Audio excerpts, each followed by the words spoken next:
Seit 5 Jahren leben wir auf einem Segelboot.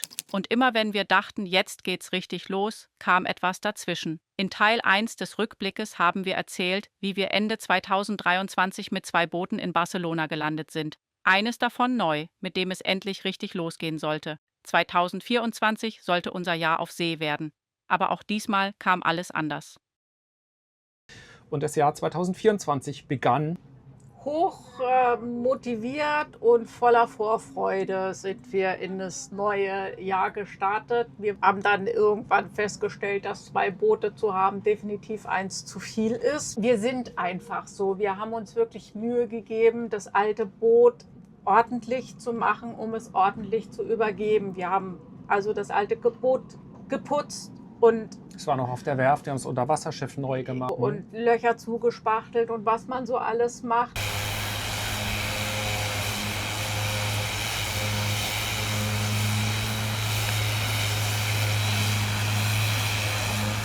Ja, ein Abschnitt geht zu Ende.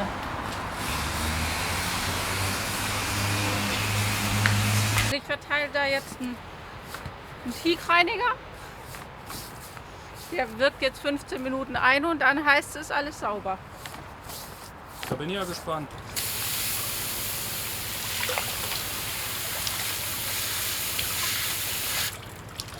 Da kommt ganz schön viel Dreck runter, du. Ja. Das siehst du, wenn das übers weiße Gelcoat drüber läuft. Wir stehen eins der letzten Male auf der Ariba. Wir haben jetzt die letzten Tage durchgeackert. Ja, kann man so sagen. Fertig. Wir sind fertig und die Ariba ist fertig. Und es ist jetzt auch gut, dass wir die Ariba jetzt abschließen konnten. Im wahrsten Sinne des Wortes, weil jetzt kommt was Neues. Und wir haben das neue Boot geputzt und was man so alles macht. Das war schon echt wild.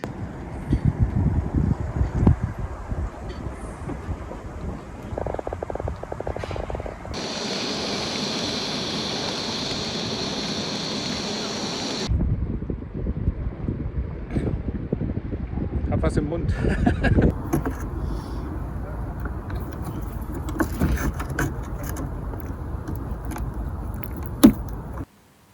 Nee, wir fangen mit den dicken an, bitte.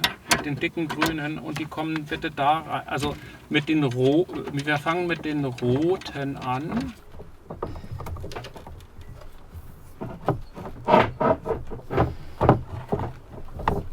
Und dann haben wir eine Familie kennengelernt, die das Boot unbedingt haben wollte. Und wir waren glücklich, dass die Familie dieses Boot wollte. Wir haben uns gut gefühlt. Das war so ein Herzensding. Wir sind denen sehr weit entgegengekommen, haben ihnen das Boot übergeben. Ja. Die waren überglücklich, wir waren überglücklich.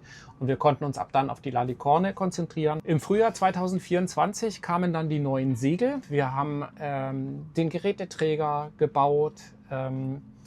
Und wir hatten den Eindruck, das Boot ist in technisch guten Zustand. Und wie die Segel da waren, hatte ich den Eindruck, so jetzt kann es eigentlich losgehen. Und waren aber noch Kleinigkeiten zu erledigen. Wir haben noch einen Fäkaltank eingebaut. Aber dann geht es dann gleich los. Und irgendwann war der Zeitpunkt da. Und ich mache es wieder kurz. Es war eigentlich eine Odyssee. Wir haben 3 Anläufe gebraucht, bis wir den Hafen verlassen konnten. Und das hat sich insgesamt über 2,5 Monate hingezogen. 2 Versuche, die wir abbrechen mussten, weil immer wieder was Neues am Motor war.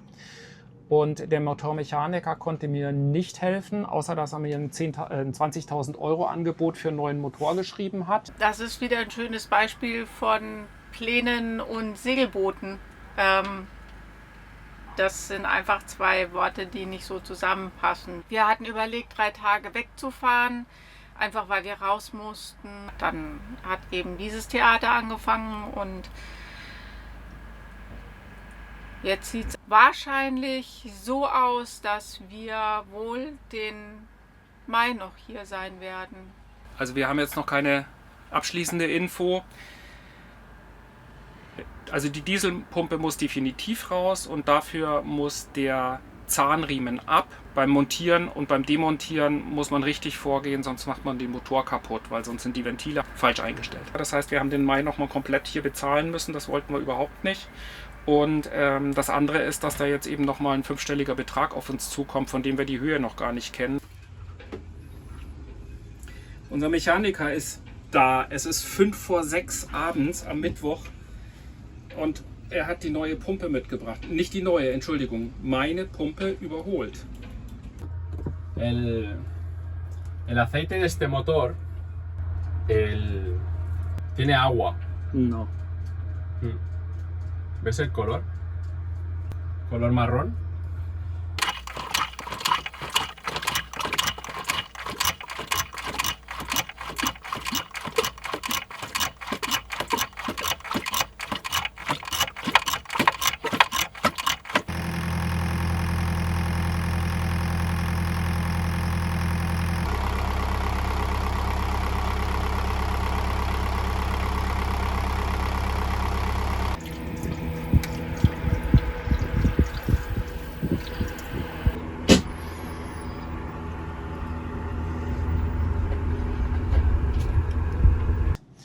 Und ich war auf mich alleine gestellt und konnte das Problem dann irgendwann selbst lösen. Und wir haben dann eine Probefahrt machen wollen, haben den Hafen verlassen mit dem fertig ausgestatteten Boot und hatten groß eingekauft und wollten eigentlich nur ein bisschen die Küste auf und ab fahren. Das war so, wo wir dann draußen waren und uns gesagt haben, wir könnten eigentlich die Probefahrt nach Mallorca rüber machen. Also Mallorca sind von Barcelona ca. 24 Stunden über Nacht.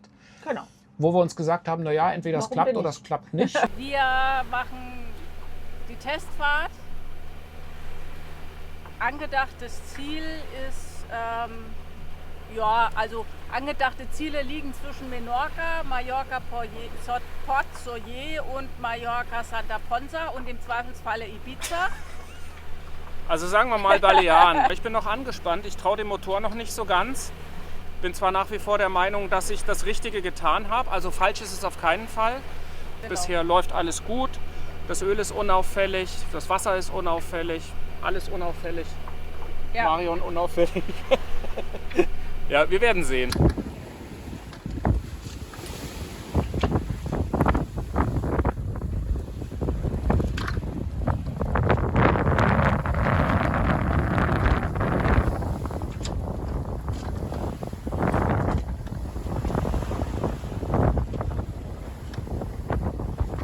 Dürfen gar nicht so schnell sein. Komm mal zu früh an.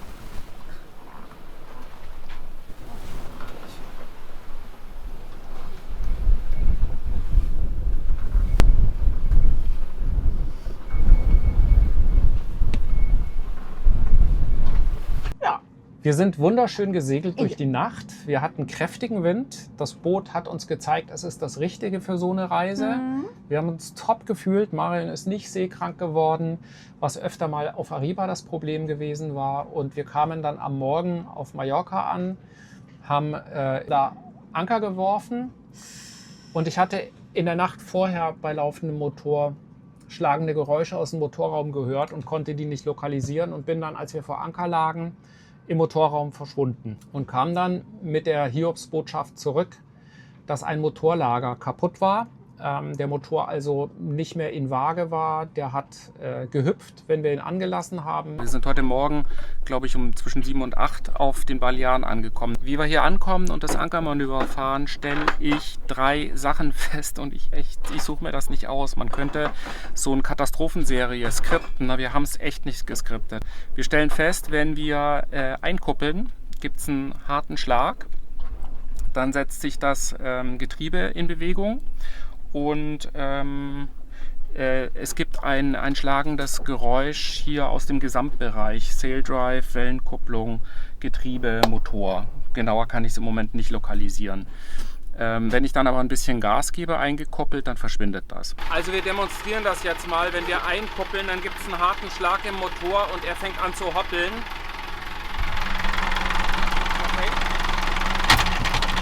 Gibt ein bisschen Gas. Und sobald Marion dann Gas gibt oder ich, verschwindet das wieder. Und das finden wir extrem beunruhigend. Ja. Deswegen fahren wir jetzt zurück ans Festland. Ich glaube, das ist der kürzeste Trip der Geschichte der Balearen. Ja, nützt ja nichts. Es war ja klar, es war so ausgemacht, dass wenn was ist, dass wir zurückfahren.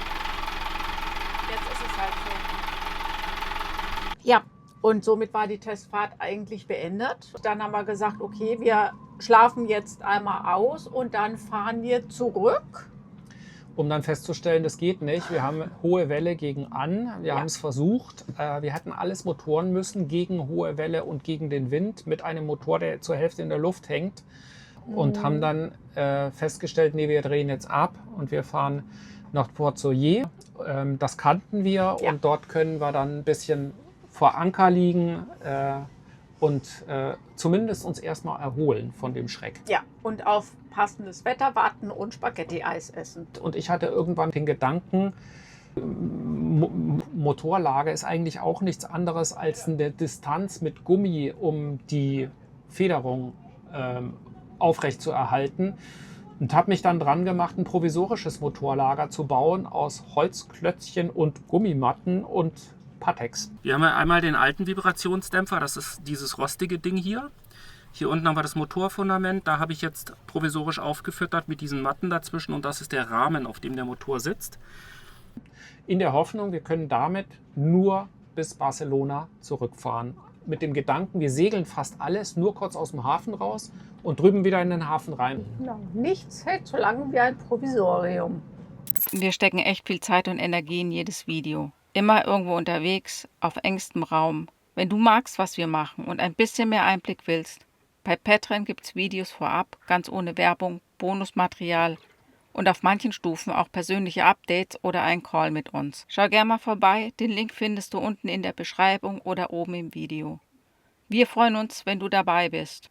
Und danke an alle, die schon mit an Bord sind, das bedeutet uns wirklich viel. Wir sind dann losgefahren, einmal um die Ecke rum, haben eine wunderschöne Bucht gefunden mit Ziegen am Strand.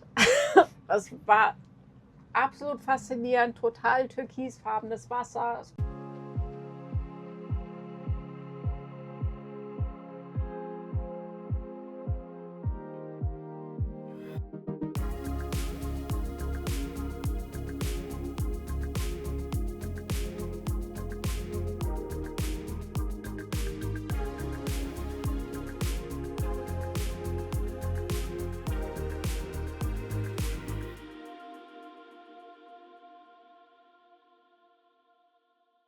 Naja, dann hat sich Mistral angekündigt, wie das halt so ist auf den Balearen. Und wir haben gesagt, wir gehen noch mal einmal um die Ecke nach Port Poyensa.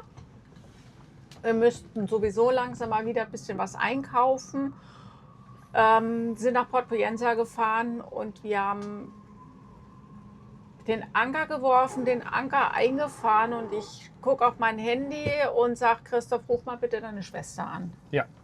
Ich habe dann meine Schwester kurz zurückgerufen, um festzustellen, dass mein Papa gerade gestorben war.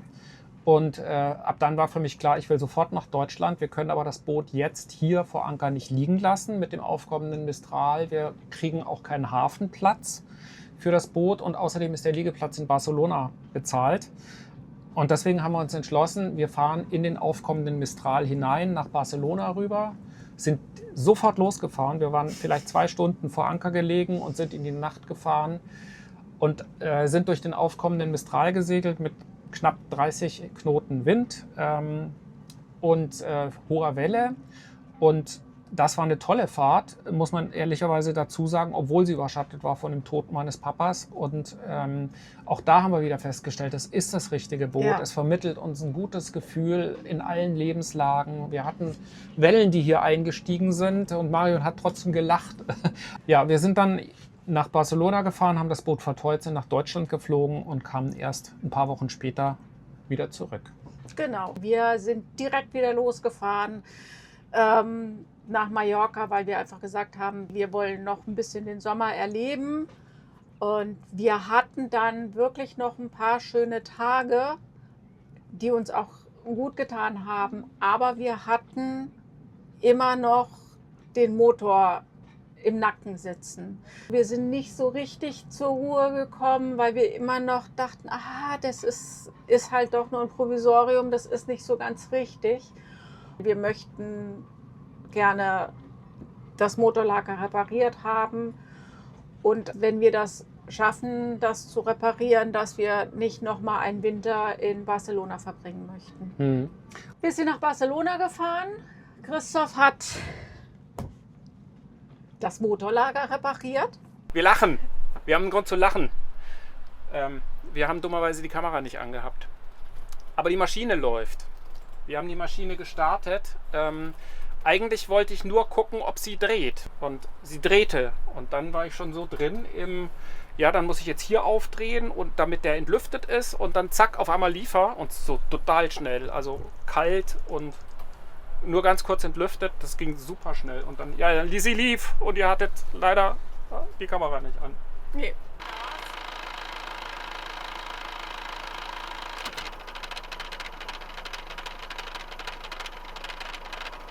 Wir haben tatsächlich noch Ende September eine Zusage für einen Liegeplatz in Licata bekommen. Und sind wirklich auf den letzten Tag im September aus unserer Marina rausgefahren und haben uns auf den Weg gemacht nach Sizilien. Wir sind ein bisschen Nervös. nervös, genau. Ja, wir fahren jetzt ab.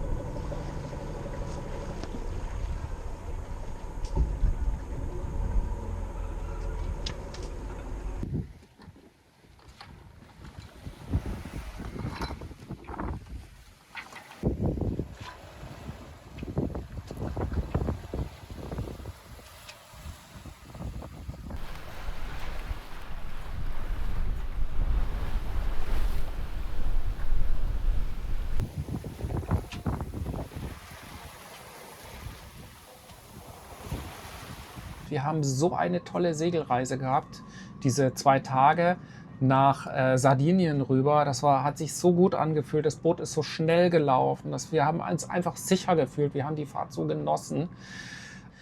Wir sind in einer schönen Bucht angekommen auf Sardinien.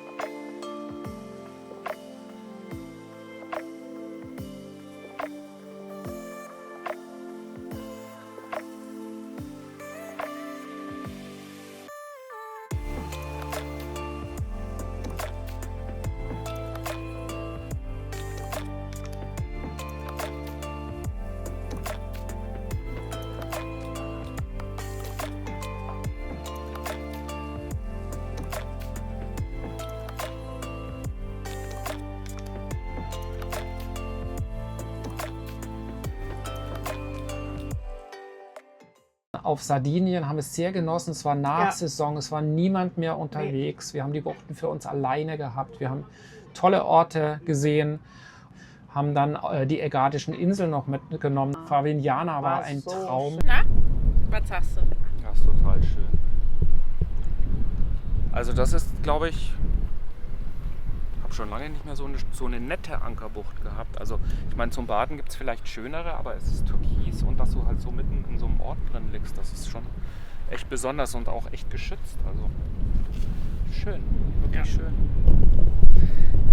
Ich glaube allerdings im Sommer würde Christoph da anders drüber reden. Der Ankergrund ist nicht ganz einfach. Das gibt hier so zwei wie soll ich ihn sagen, so mit Felsen, also das ist wie so 2 Felsrinnen, und die sind mit Sand gefüllt, aber die Felsen sind relativ hoch, und es liegen hier auch große Anker, direkt hinter uns liegt ein großer Anker, und wir haben teilweise auch nur noch 0,5 Meter Wasser unterm Kiel, wenn wir schwäuen, und ich glaube, das ist nicht so ganz einfach im Sommer hier auch einen Platz zu finden.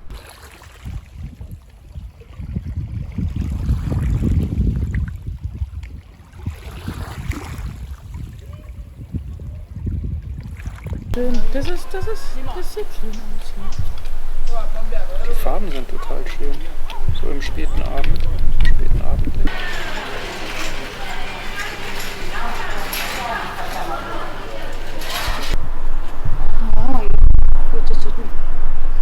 Entschuldigung, ich habe sie nur mit einer Hand gestreichelt. Entschuldigung, wie nachlässig von mir.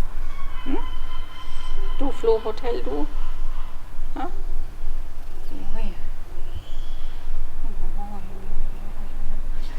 Hm? Du? an der Seite. Ganz blau. Und irgendwann hat die Vorsegelanlage ihren Geist aufgegeben. Das Wetter hat auch angekündigt, dass es jetzt umschlägt und wir haben beschlossen, wir fahren jetzt in den Winterhafen. Ja. Sind dann im Mitte November erst hier angekommen. Wir wurden hier ganz herzlich willkommen, haben uns gefreut, in Süditalien angekommen zu sein und damit geht das Jahr 2024 langsam zu Ende in einem Hafen und mit viel Bastelei. Und wir sind im 2025. Es waren ja 2 sehr holprige Jahre hinter uns gelegen, die sich so gar nicht nach Langfahrt angefühlt haben, die gekennzeichnet waren von privaten Tragödien und einem neuen Boot und wenig Segeln. Und wir wollten endlich mal segeln. Ich wollte ein Traumziel anlaufen, nämlich Griechenland. Ich hatte so den Traum von türkisen Buchten, einsamen Stränden, dass wir zwei wieder zur Ruhe kommen, dass wir mit manchen Sachen abschließen können, ja, dass wir so ein bisschen Langfahrt genießen können in einem Mikrorevier Und uns erholen können. Und dass ein bisschen Ruhe wieder einkehrt. Und haben uns dann auch entschlossen, wir fahren jetzt nach Griechenland. Wenn man von Südsizilien nach Griechenland fährt, dann ist oft der erste Stopp Malta. Das ist eine Tagesreise. Und schon der erste Schlag nach Malta war ein wunderschöner Schlag in dem Jahr. Wir waren 2 Wochen in Malta gewesen und wir haben uns direkt zu Hause gefühlt da. Ich mag Malta. Ja, wirklich toll. Es ist halt wieder richtig Stadt und das tut echt gut. In Sizilien kam ich mir immer so unhöflich vor, weil ich kein Italienisch kann. Und hier sprechen halt alle Englisch. Es ist ja historisch gesehen englische Kolonie gewesen und deswegen spricht da jeder Englisch. Es ist angenehm, die Leute zu verstehen und reden zu können.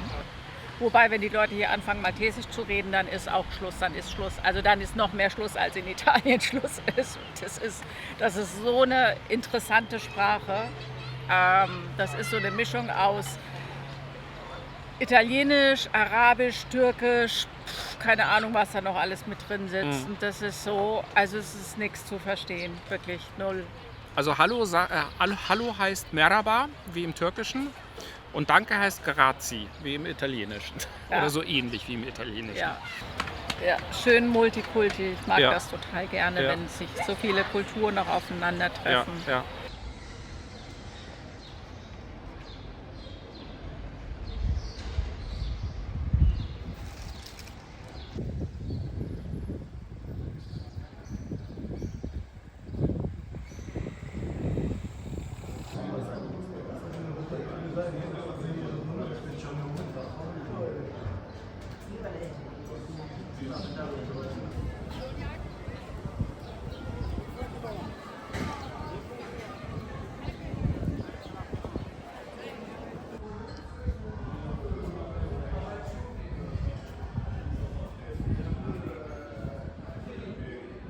Wir sind dann aber nach Griechenland gefahren.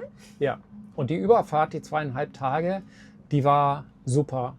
Wieder so eine Reise, die uns gezeigt hat, ja, wir mögen lange Fahrten. Wir mögen lange Fahrten über Nacht zu zweit mit diesem Boot ganz weit draußen auf dem Meer.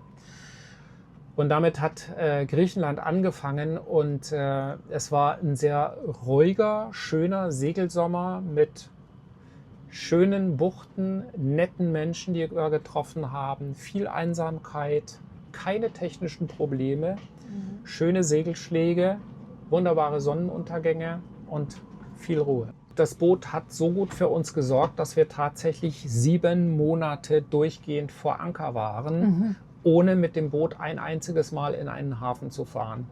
Wir hatten auf Malta noch voll getankt, wir hatten einen Wassermacher an Bord und konnten uns selbst versorgen. Wir sind mit dem Schlauchboot einkaufen gefahren, waren auf wunderbaren Märkten und haben das Leben genossen in Griechenland und sind tatsächlich zur Ruhe gekommen. Ja. Wir haben den Spätsommer dann noch im Ionischen Meer verbracht. Ja, wir sind auf Ithaka, um die Ecke von Vati, von der Hauptstadt, Hauptort, keine Ahnung. Das ist total crazy hier. Also war ja jetzt die letzten Wochen richtig ruhig. Viel Platz, alleine in Ankerbuchten und so weiter. Und Und jetzt, wir haben hier wieder balearische Zustände mit Anker, Kino und allem drum und dran. Guck mal, Christoph hat sich schnell ein T-Shirt übergeworfen. Ja, genau. Damit Kann er mich ja auch nicht so was nackig dazu stellen. damit er auch was dazu sagen kann. Es ist total crazy. Also hier geht das den ganzen Tag runter. Kommt einer, geht raus, der nächste kommt rein. Was mich wirklich freut, ist, dass wir hier nochmal baden können. Es ist deutlich wärmer, als es in der Ägäis war, finde ich. Ja, ist es auch. Das Wasser ist auch noch wärmer als in der Ägäis. Und wir können hier jetzt nochmal so ein bisschen schönen Saisonausklang machen. Ja. Wir sind in Vati und ist echt ganz hübsch hier. Also das ist so die Altstadt. Lauter kleine Lädchen, ist total nett. Hübsch hier.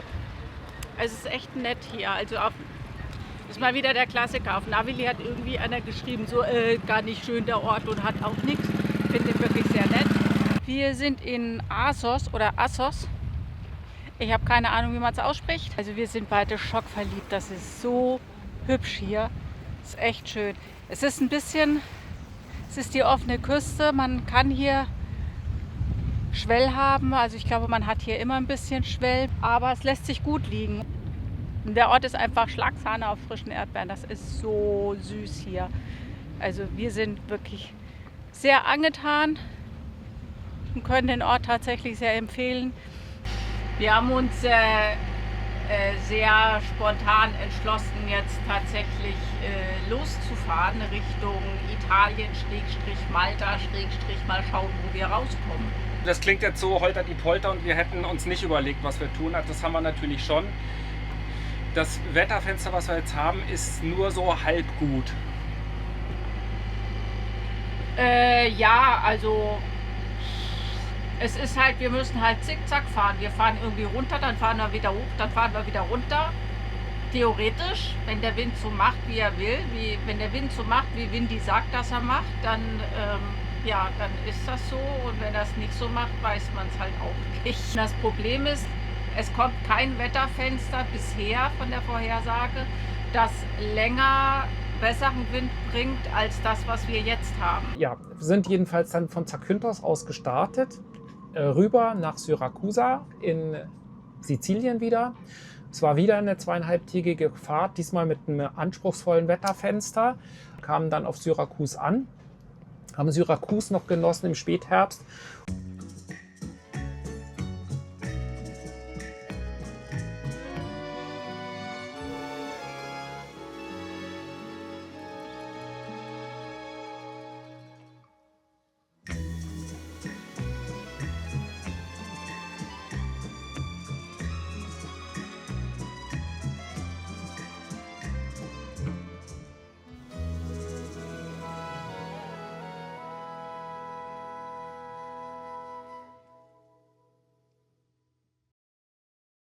Und sind von dort aus weitergefahren nach Malta und haben nochmal 2 wunderbare Wochen auf Malta verbracht, wo wir dieses ruhige Jahr, was uns ja wirklich geschenkt wurde, als mal ein glückliches Jahr, so langsam haben ausklingen lassen können.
Wir haben für die Überfahrt nach Licata, für diese 24 Stunden, dann nochmal 2 Anhalter von Malta aus mitgenommen, die uns nochmal das Gefühl gegeben haben, dass wir auf einer ganz tollen Reise sind.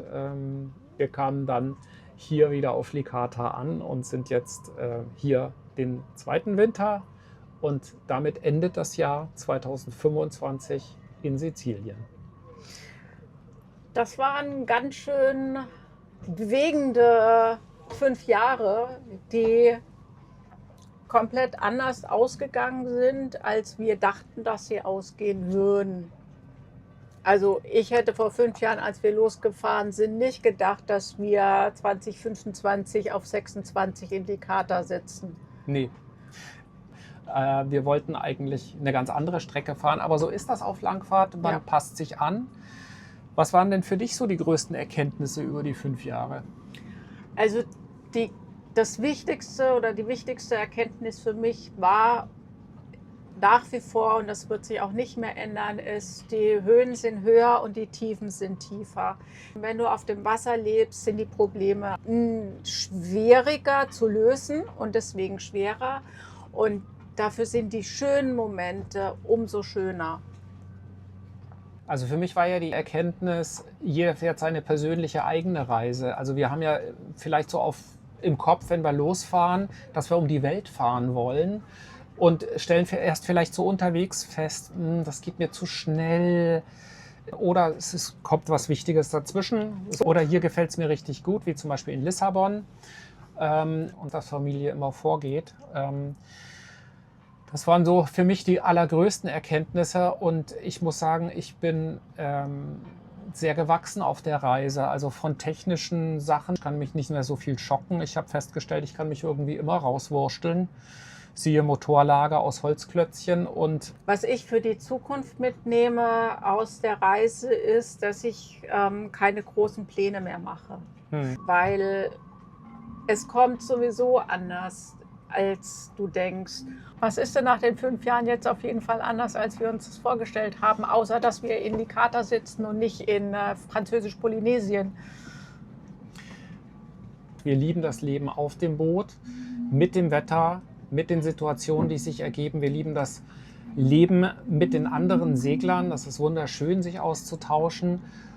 Wir müssen aber auch feststellen, dass diese 2 Jahre, wo die Familie im Vordergrund stand und technische Probleme waren und wir deswegen 2 Jahre in einem Hafen lagen, sehr an den finanziellen Möglichkeiten gekratzt haben und wir eben gucken müssen, wie wir das weitermachen.